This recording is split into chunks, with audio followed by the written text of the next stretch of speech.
Elections in the Kurdistan region of Iraq are a key metric of Kurdish self-governance and democracy.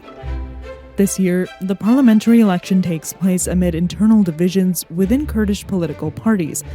It comes 10 years after ISIS invaded Iraq in an ethnically and religiously diverse part of the country where demographic divides are stark and tensions run high. But this year, something else is in the mix. The sitting Kurdish parliament is 2 years past its term. Kurdish parliamentary terms are only supposed to last 4 years. But when elections were supposed to take place in 2022, a stalemate in the parliament about the election law, which needs certification every election year, led the parliament to extend its own term. Then it was declared illegitimate. In a year of watershed elections across the Middle East, the one set to take place in the Kurdistan region of Iraq on October 20th is no different. Kurdistan is a semi-autonomous region in Iraq with its own constitution, parliament, and capital. Its parliament has long been dominated by the Kurdistan Democratic Party, or KDP. This year, its rival, the Patriotic Union of Kurdistan, or PUK, is trying to make a comeback. Voters are expected to head to the polls as economic worries run high, and minority groups have lost their quota seats. For many Kurds, these elections feel like more of the same, but some are asking if this year could be different. I'm Yasmin Al-Taji, and this is The Year of Elections, a podcast from the National's Opinion Desk. In this episode, we're answering a question on the minds of many in and outside of the Kurdistan region ahead of these elections. What happened? And to get there, we're hearing from politicians and experts all about the KRI elections and what you need to know.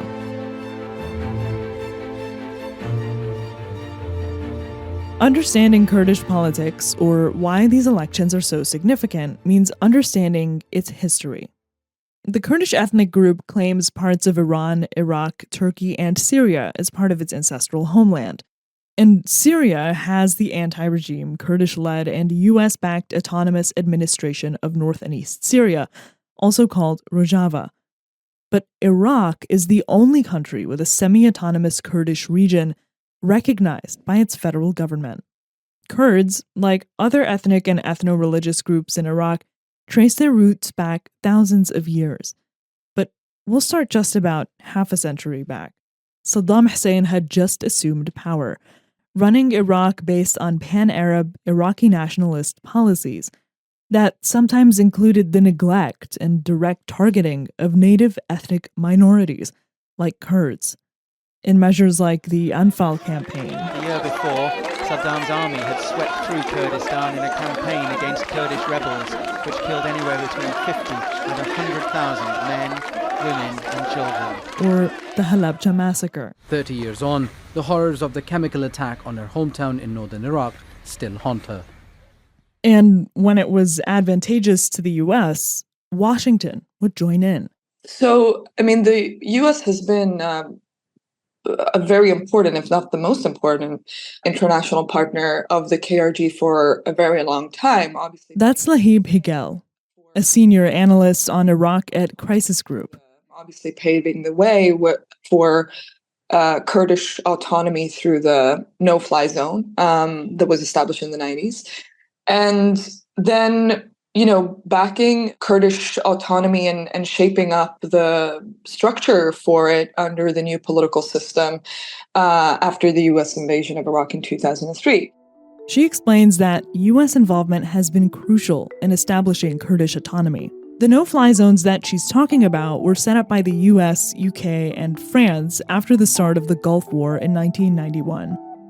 Until they became obsolete in 2003, the no-fly zones forbid Iraqi aircraft from using airspace over northern and southern Iraq, something the US said would protect the ethnic Kurds in the north and Shiite Muslims in the south. It functionally guaranteed Kurdish autonomy at the time. And, from then on, the US very often has served as an intermediary between Baghdad and Erbil. It has served as an intermediary between Erbil and Sulaymaniyah, and it has played a very prominent role also in shaping up the Kurdish security forces, the Peshmerga. and for many years having the goal of unifying the PUK and the KDP Peshmerga, which has not been a very successful endeavor. But I think what has happened over the last few years, and especially towards the end of the war against ISIS, is also a fatigue in the US with Kurdish politics and internal infighting between the KDP and the PUK in particular. The PUK emerged in the 1970s as a more left-leaning group that split from the already established KDP. The two parties fought a bloody civil war in the 90s. The KDP maintained a hold in the Kurdish government since then. Some experts have told us that the KDP partly exerts that dominance by means of, believe it or not, minority quota seats. They've been a big issue for Kurdistan, even a reason for repeated postponement of the election that was supposed to take place in 2022. I mean, there has been so many reasons for these delays. The minority quota seat has just been one of them. Until recently, the Kurdish Parliament had 111 seats. 11 of those were set aside for minorities, grouped by ethnicity. 5 for Assyrians, Chaldeans, and Syriacs, 5 for Turkmen, and 1 for Armenians. But PUK leaders filed complaints with the Iraqi federal court saying that those seats were unconstitutional. And a March decision from the Iraqi court agreed. It was a move met with outcry from minority parties who threatened to boycott the elections. So the head of a Christian Assyrian party called the Patriotic Union filed another complaint, and the court amended their decision.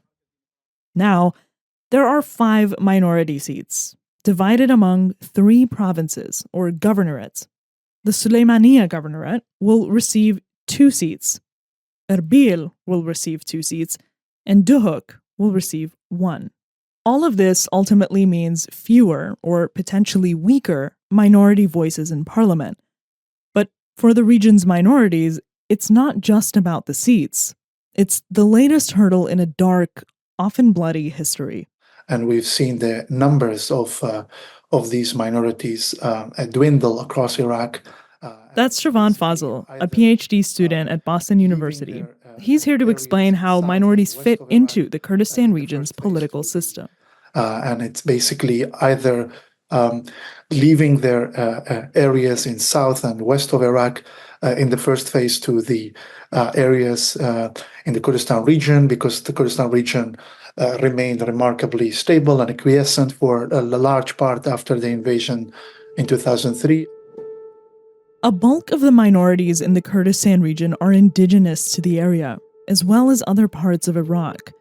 They include ethno-religious groups like Yazidis, Kakais, and Assyrians, also referred to as Chaldeans and Syriacs. For decades, and by various regimes and military campaigns, different minoritized indigenous groups have been subjects of targeted persecution. Most recently, and perhaps most notably, Assyrians and Yazidis were among groups targeted by ISIS. As ISIS militants began their campaign of violence and terror in northern Iraq. Since the self-declared Islamic State created a caliphate across Iraq and Syria, the Yazidi people suffered. Altogether, a lot of minorities, as a result of both the push and pull factors, have left Iraq altogether. And the last, obviously, wave was in 2014 with the rise of so-called Islamic State that seized large parts of territories in the north of Iraq, which is also home to indigenous ethno-religious minorities in Iraq, be it, for example, the Yazidis, the Kakais, but also Assyrian, Syriac, and Chaldean Christians in Nineveh Plains and so forth. So this is an ongoing issue. Today, the UN estimates 150,000 Yazidis still live in internal displacement camps across Iraq. Meanwhile, community figures and local census data indicate an estimated 150,000 Assyrians remain in Iraq, down from 1.5 million before the US invasion in 2003. Now, Siobhan says these minorities are caught in the middle of a power play between the region's biggest parties. Well, the Kurdistan region, again, fortunately for the large part, has remained as a safe haven for these minorities.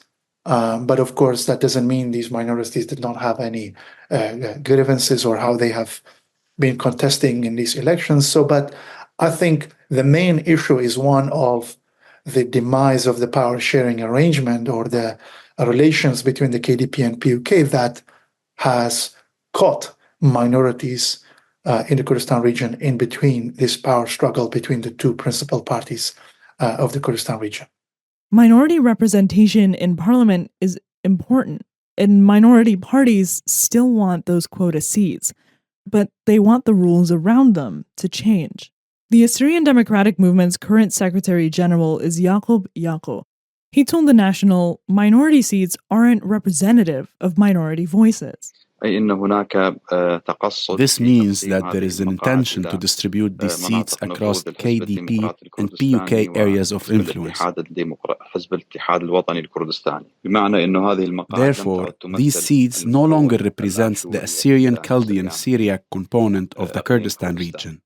The Assyrian Democratic Movement, also called ZOA, like the Bet Nahran Patriotic Union, which filed a complaint to get those 5 seats back, is part of a coalition of Assyrian Chaldean Syriac parties called the Atra Alliance, Atra meaning country or homeland in the Assyrian language.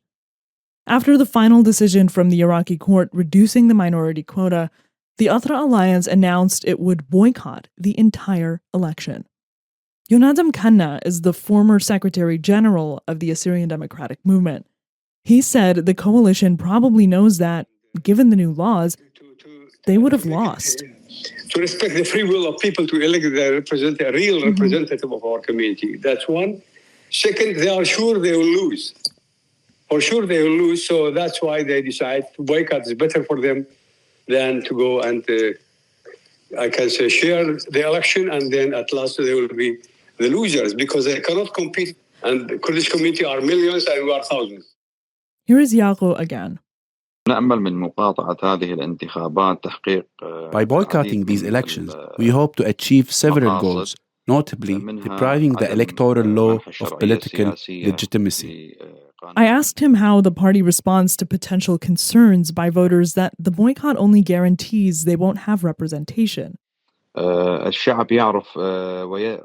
people are well aware that the position of the movement and other Assyrian parties is to defend these groups' right to representation in the legislative authority. During previous rounds of elections, we always try to represent the will and voice of our people. However, the parties in power would seize the quota seats allocated to our people. Therefore, people understand the movement's position. The challenges in this election go beyond minority representation. For many voters, it's about a more basic concern: getting paid. At the forefront of voters' minds is a topic not so foreign to elections anywhere else in the world: economics. More simply, in this case, wages. Iraq and the Kurdistan region share a problem. Government workers haven't been paid in months. Here's Lahib again. In many ways, the Kurdistan region is better off, but considering that it is a population that is very much dependent on, 1, 2, sometimes more people in one family being employed through the government in one way or another, a secured flow of income is, I would say, the most immediate concern of people.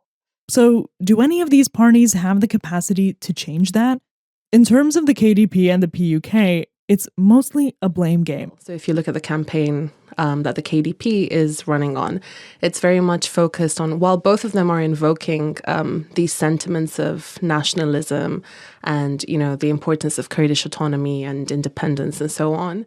This is Aveen Karim, assistant foreign editor here at The National. She was based in Erbil until a few months ago. The KDP has been focusing on how Baghdad is sort of affecting that autonomy in a negative way through the different federal Supreme Court rulings that have happened over the past 2 years, whereas the PUK is very much focusing on how the KDP is the one that is basically, preventing the payment of salaries to all the public servants, and how they are the ones that are carrying out the corruption. So while both are saying the same things, they're just directing it towards different actors. This is the closest the Kurdistan region has gotten to any of the delayed election dates since they began getting postponed in 2022. Some are still on edge about potential road bumps leading up to the election and after them. Here's Siobhan again. There were at least 5 postponements in between when elections were due originally in October 2022 to now, 2 years later. Hopefully they will go through and there will not be a last-minute postponement of that, again, high-stakes, long overdue elections. The power-sharing arrangement in the Kurdistan region could actually have implications not only for having the election now, but actually the outcome of such elections, because that's yet again another crucial measure of democracy and democratization. Forces that are contesting that election, they need to always see election as a means of resolving their differences, always going back to the will of the people. That's a crucial point.